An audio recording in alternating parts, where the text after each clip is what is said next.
Tapi pas waktu Indah ini teriak-teriak, Indah ini benar-benar melihat dari sudut mata si cewek ini, sosok cewek ini berdiri persis di samping Indah. Di bawah kolong itu Mbak Susi ini melihat ada rambut.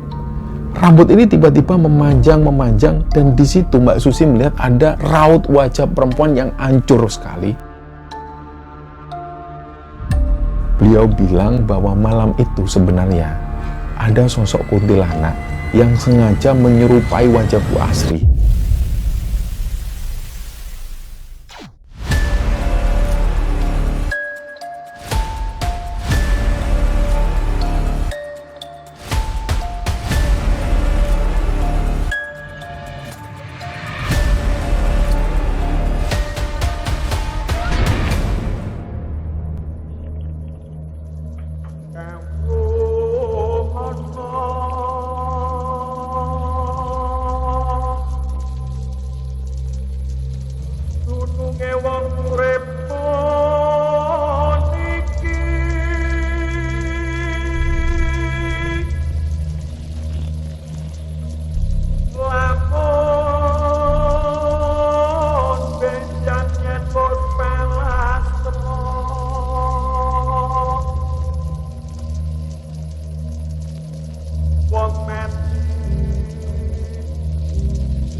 Bismillahirrahmanirrahim. Assalamualaikum warahmatullahi wabarakatuh.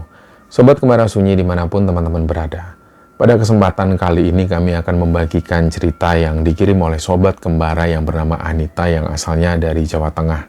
Sebelum kita masuk ke ceritanya, untuk teman-teman yang nonton tayangan ini dan belum subscribe, jangan lupa untuk subscribe lebih dulu agar channel Kembara Sunyi ini lebih berkembang lagi dan kami lebih bersemangat lagi dalam membuat konten-konten terbaru di Kembara Sunyi. Dan untuk teman-teman yang telah mendukung kami sejauh ini, kami mengucapkan terima kasih banyak. Semoga amal kebaikan teman-teman dibalas kebaikan berlipat oleh Allah Subhanahu wa Ta'ala.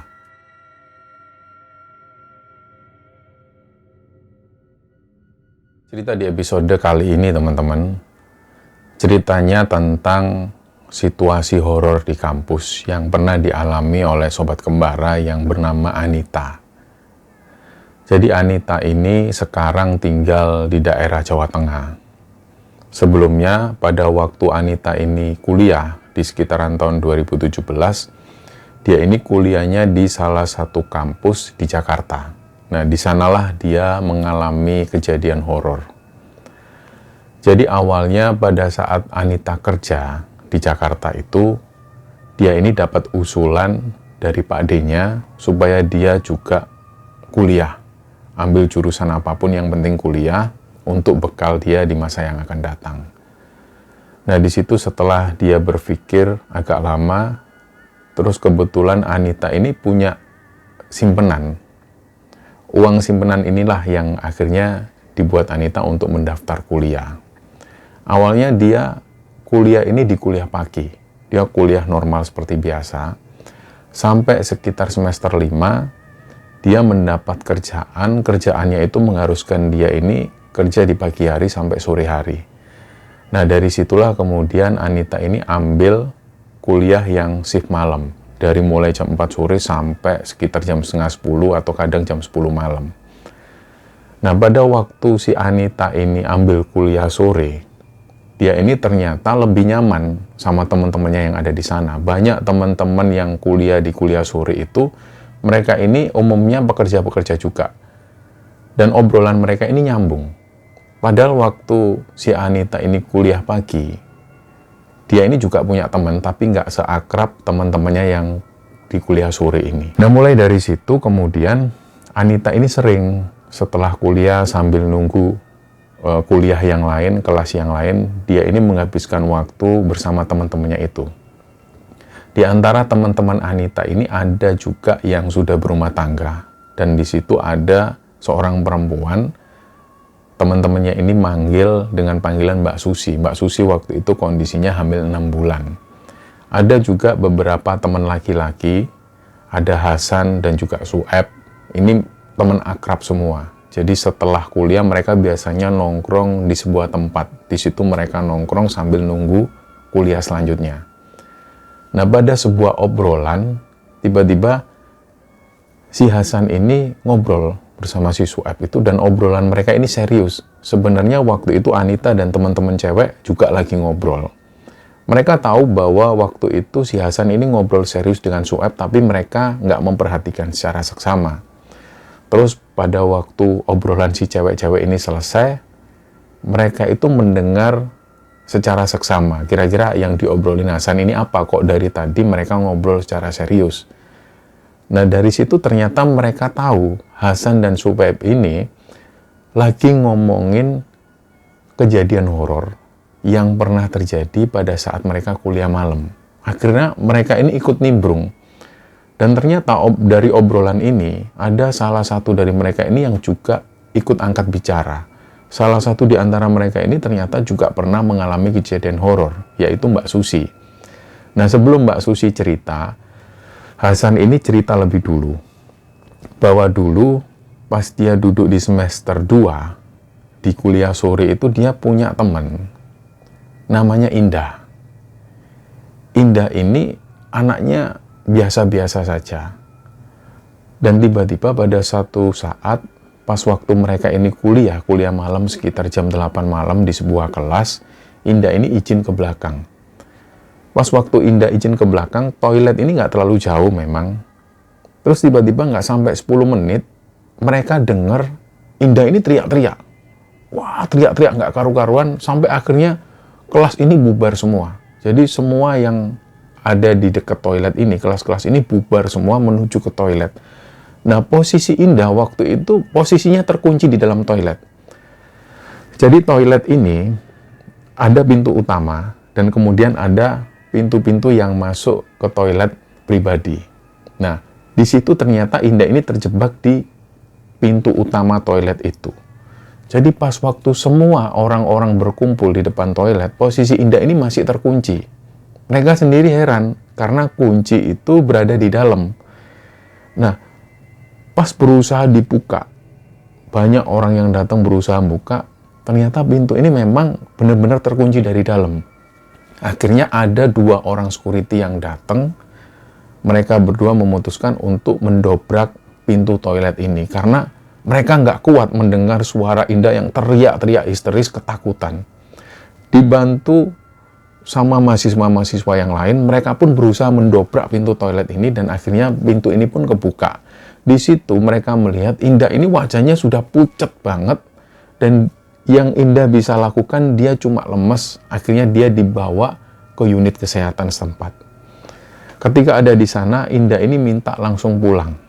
Jadi dia langsung diantar pulang, dan barang-barang Indah yang masih tertinggal di kelas ini diantar oleh teman-teman cewek yang lain. Begitupun juga dengan Hasan. Hasan ikut mengantar barang-barangnya Indah sambil ingin mengetahui kondisi Indah seperti apa selanjutnya. Nah, begitu sampai di rumah, Hasan dan teman-teman ini melihat Indah itu sudah terbaring di tempat tidur. Dia sendirian di sana dan mereka diizinkan oleh orang tua Indah untuk menjenguk Indah. Begitu ada di dekat Indah, yang cewek-cewek ini tanya, "Kamu tadi kenapa Indah di toilet?" Barulah Indah ini cerita.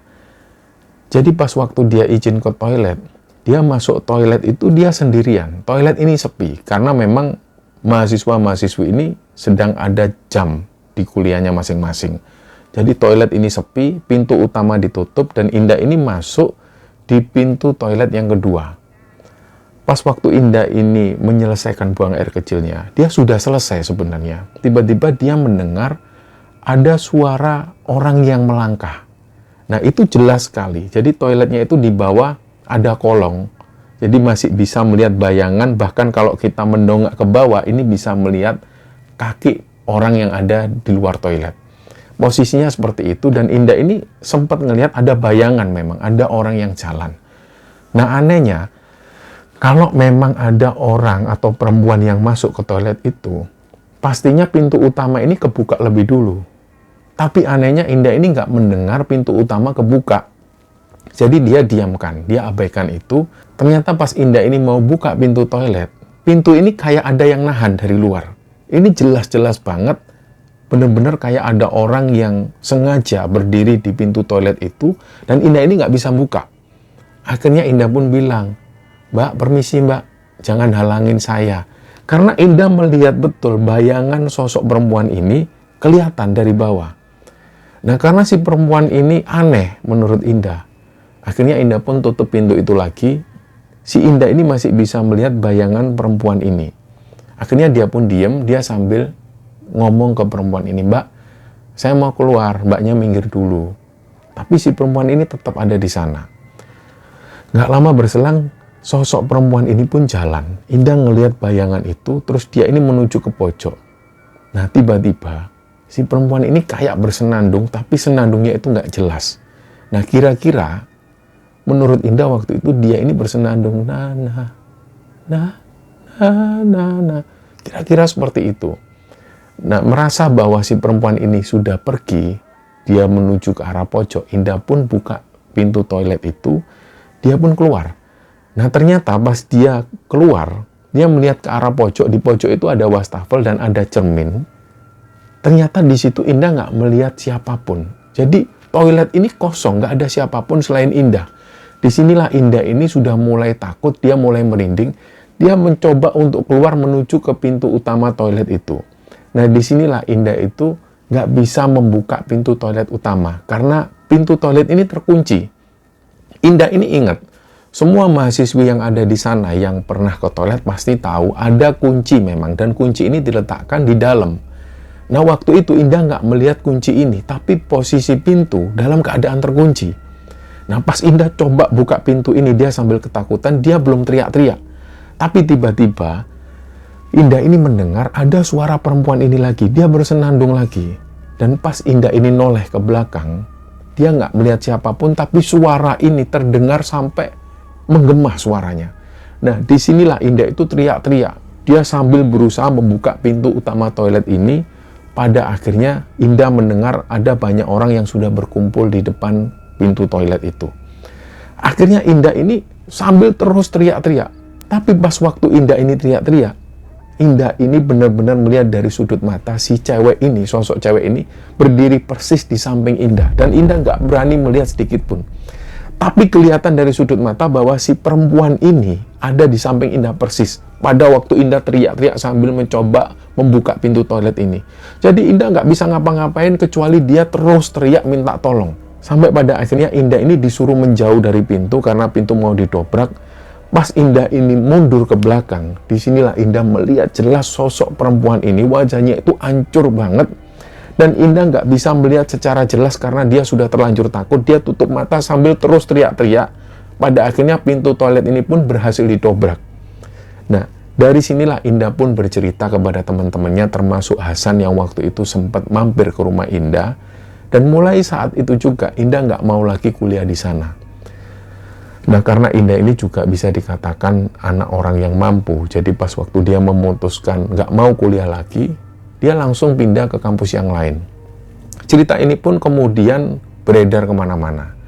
Semua mahasiswa-mahasiswi yang waktu itu menyaksikan hal ini, mereka tahu betul bahwa memang di toilet itulah Indah ini dilihatin sosok perempuan.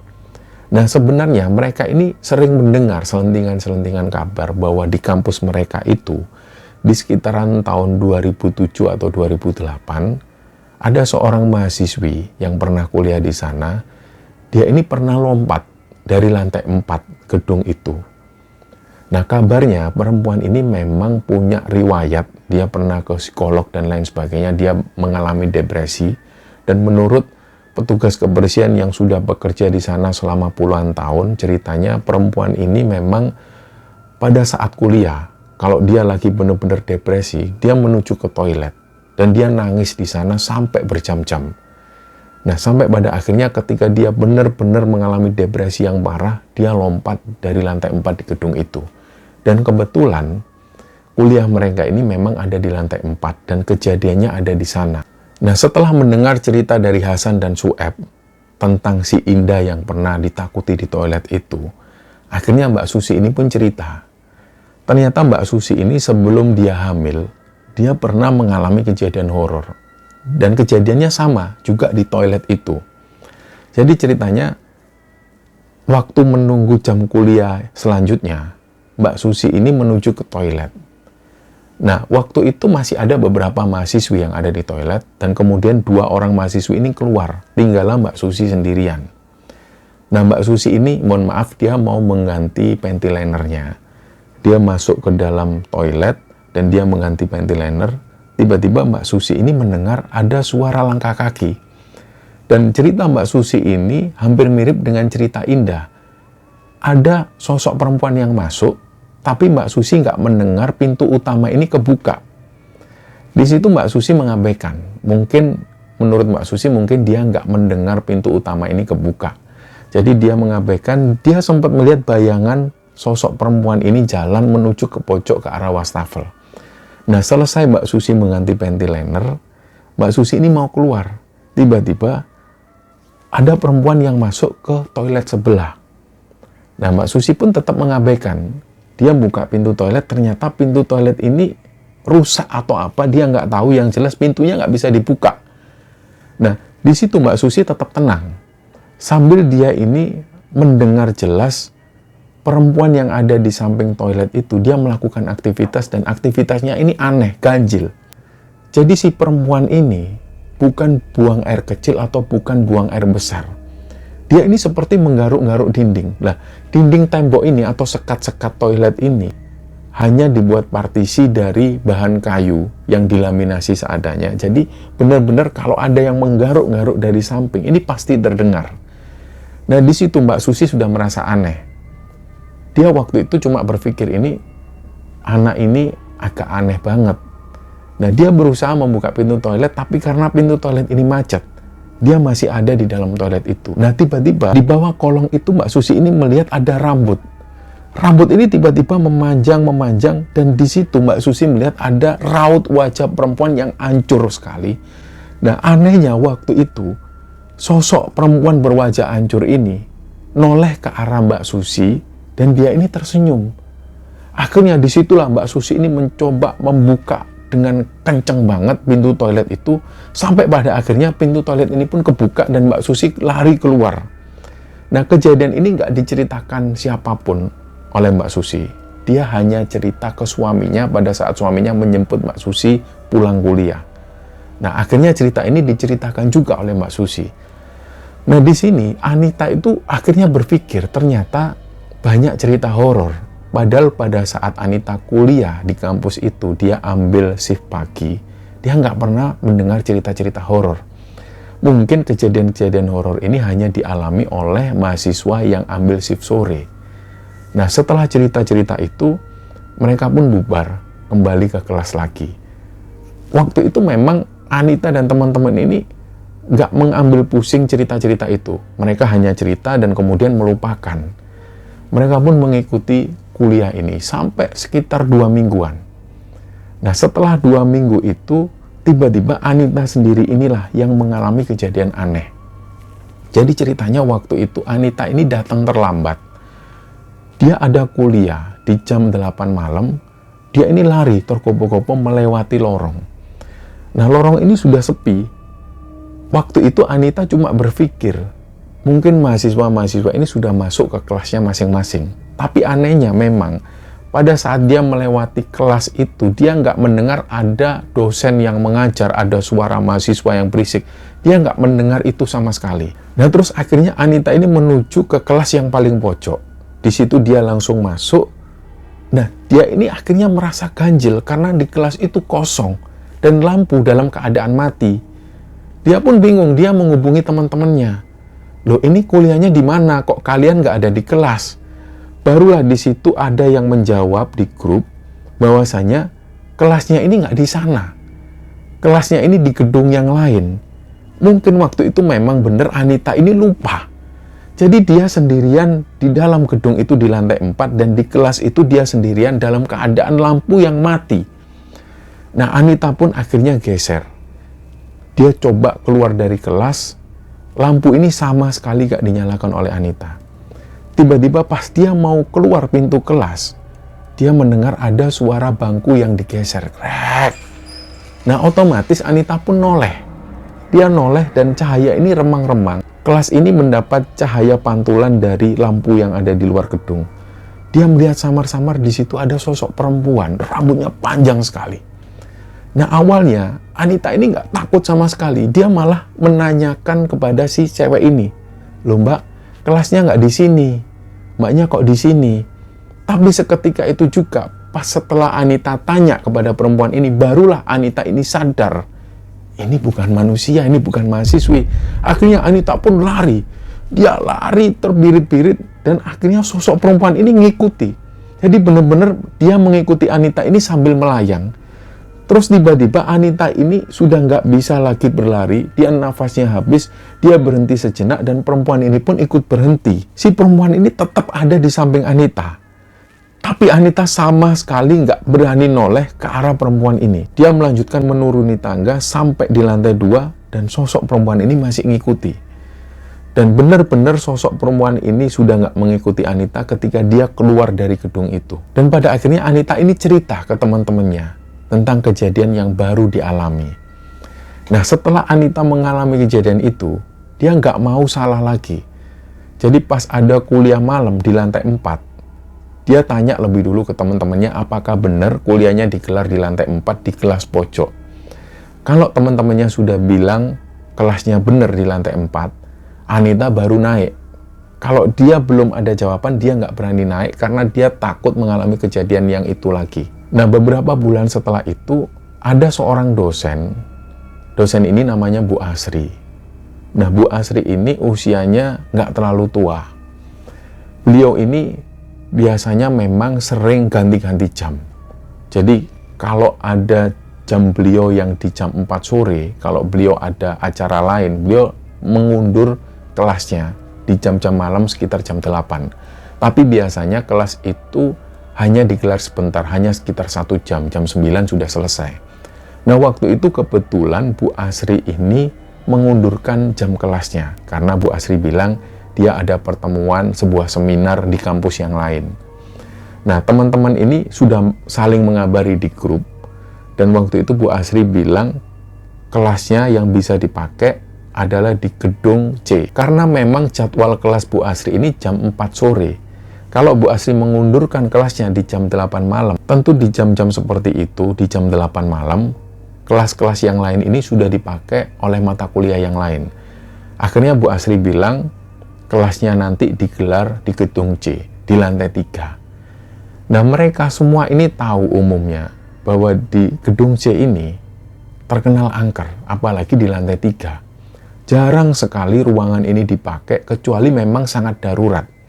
Nah, kenapa mereka selalu memilih di kelas ini sebagai cadangannya? Karena hanya di kelas ini yang mempunyai proyektor. Sementara di kelas-kelas yang lain memang ada yang kosong, tapi tidak ada proyektor di sana. Akhirnya Bu Asri memutuskan digelarlah mata kuliah itu di gedung C lantai 3. Nah, di situ sebenarnya mahasiswa dan mahasiswi yang lain ini protes semua. Bu, jangan di sana, Bu. Itu lo angker. Kami yang cewek-cewek ini takut ke sana. Jalan menuju ke sana aja takut melewati lorong. Nah, Bu Asri ini ngomong di grup, udahlah kalian nggak usah takut. Ibu ini loh, udah ngajar di sini berapa tahun. Ibu sering jalan sendirian di lorong, mau di gedung C, mau di gedung A malam hari, nggak pernah ada kejadian apapun. Sudah, pokoknya kuliah digelar di gedung C lantai 3. Ibu nggak mau tahu nanti jam 8 kalian semua harus sudah ada di sana. Akhirnya sepakatlah. Sebenarnya mahasiswi-mahasiswi ini banyak yang protes. Karena ketika mereka kuliah jam 4 dan harus diundur, mereka yang rumahnya jauh ini nggak bisa pulang lebih dulu. Jadi otomatis mereka harus menunggu di kantin maupun di perpustakaan, dan itu memang sangat melelahkan.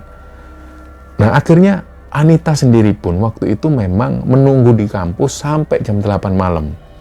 Sekitar jam 8 kurang 10 menit, Anita ini jalan. Nah, waktu itu sebelumnya, Anita ini sudah janjian dengan teman-teman yang lain, Siska, Hasan, dan lain sebagainya, tapi entah kenapa waktu itu mereka semua ini sudah ada di lantai 3. Akhirnya Anita menghubungi Mbak Susi dan teman-teman yang lain, dan mereka bilang mereka sudah ada di kelas di gedung C lantai 3 itu. Nah, Anita pun jalan sendirian, karena dia berpikir teman-temannya sudah ada di sana. Dia melewati lorong yang gelap, Dan memang tempat ini jarang sekali dilalui oleh mahasiswa maupun dosen. Waktu Anita ini jalan sendiri di sana, dia nggak merasakan apapun, dia nggak merasakan takut, dia jalan seperti biasa. Sampai kemudian dia tiba di lantai 3, di depan kelas itu dia bisa melihat mahasiswa-mahasiswa yang lain ini sudah nongkrong di sana. Dia mulai lega. Akhirnya masuklah mereka. Jam 8 lebih 5 menit, Bu Asri ini belum juga datang. Mereka sudah rame di grup, "Bu, kok belum datang sih, Bu? Ntar kemalaman." Tapi Bu Asri ini nggak jawab sama sekali. Tiba-tiba, nggak lama setelah itu, datanglah Bu Asri. Bu Asri ini langsung buka pintu, beliau langsung duduk di sana. Bu Asri ini menghadap ke arah mahasiswa dan mahasiswi. Nah, anehnya di sini, Bu Asri ini diam, tanpa ngomong apapun. Tanpa mengucapkan selamat malam atau salam apapun, tapi Bu Asri ini duduk diam sambil pandangannya ini kosong. Nah, mereka pun nggak berani menegur. Hal itu terjadi sampai sekitar 2 menit. Pada waktu Bu Asri ini diam terus seperti itu, akhirnya ada satu mahasiswa yang menuju ke Bu Asri. Dia menghampiri Bu Asri dan tanya, "Bu, sudah bisa dimulai?" Nah, setelah itu si mahasiswa ini pun balik. Nah, belakangan si mahasiswa yang sempat tanya ke Bu Asri ini cerita, pada waktu dia mendekat ke arah Bu Asri, dia mencium aroma yang wangi sekali dan aromanya itu menyengat. Dia lupa-lupa ingat aromanya seperti apa, tapi mirip-mirip aroma minyaknya orang mati. Dan aroma itu bercampur dengan aroma-aroma bunga melati dan bunga-bungaan yang lain. Dia ini nggak curiga sama sekali waktu itu. Tapi cerita ini kemudian belakangan diceritakan ke teman-temannya. Jadi setelah si mahasiswa ini balik ke bangkunya, Bu Asri masih tetap diam seperti itu. Akhirnya mereka ini semua saling bertanya-tanya, "Ayo, ini kenapa nggak dimulai, kenapa?" Sampai jam setengah 9 malam, Bu Asri tetap diam seperti itu. Bahkan ada yang memperhatikan, mata Bu Asri ini nggak berkedip sama sekali. Jadi yang memperhatikan ini adalah mahasiswa-mahasiswi yang duduk persis di depannya Bu Asri. Mereka memperhatikan jelas, Bu Asri ini sama sekali nggak berkedip dan wajahnya itu terlihat lebih pucat. Lah mereka ini akhirnya mahasiswa-mahasiswa ini kemudian ngobrol di grup yang lain yang di sana tidak ada Bu Asri.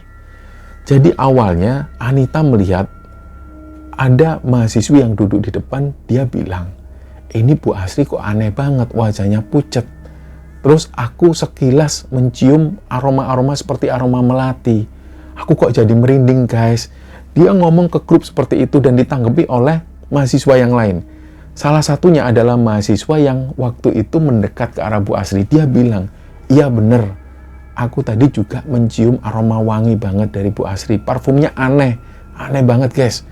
Akhirnya dari situ obrolan ini pun berlanjut. Sambil mereka sesekali memperhatikan Bu Asri. Nah, terus ada yang nyeletuk di grup itu. "Coba kalian lihat kakinya. Kakinya melayang nggak?" Nah, mereka ini nggak bisa melihat secara seksama karena meja Bu Asri ini tertutup di bagian depan. Jadi mereka juga mau mendekat juga bingung. Nah, pas mereka ngobrol di grup mereka sendiri itu, akhirnya di grup yang lain yang ada Bu Asri, ini muncul chat dari Bu Asri.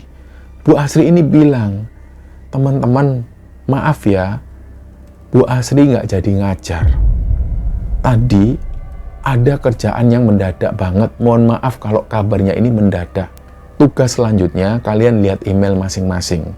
Ini yang dikatakan oleh Bu Asri di grup itu. Akhirnya mereka pun heboh. Lah terus ini siapa? Akhirnya begitu mereka melihat keanehan ini, mereka itu chat lagi ke grup yang ada Bu Asrinya. "Bu, ini siapa, Bu, di kelas? Ini siapa? Bu Asri nggak usah bercanda, Bu. Ini siapa?" Nah, Bu Asri di situ nggak jawab lagi. Mungkin beliau sudah nggak online lagi. Akhirnya mereka pun akhirnya bingung. Ini mau keluar juga bingung. Terus mereka cuma diam di sana. Dan nggak lama kemudian, sosok perempuan yang mirip Bu Asri ini berdiri. Dan beliau itu jalan menuju keluar. Pas beliau ini keluar pintu ini tiba-tiba ketutup sendiri. Disitulah mereka semua teriak-teriak, terutama yang cewek ini teriak-teriak ketakutan.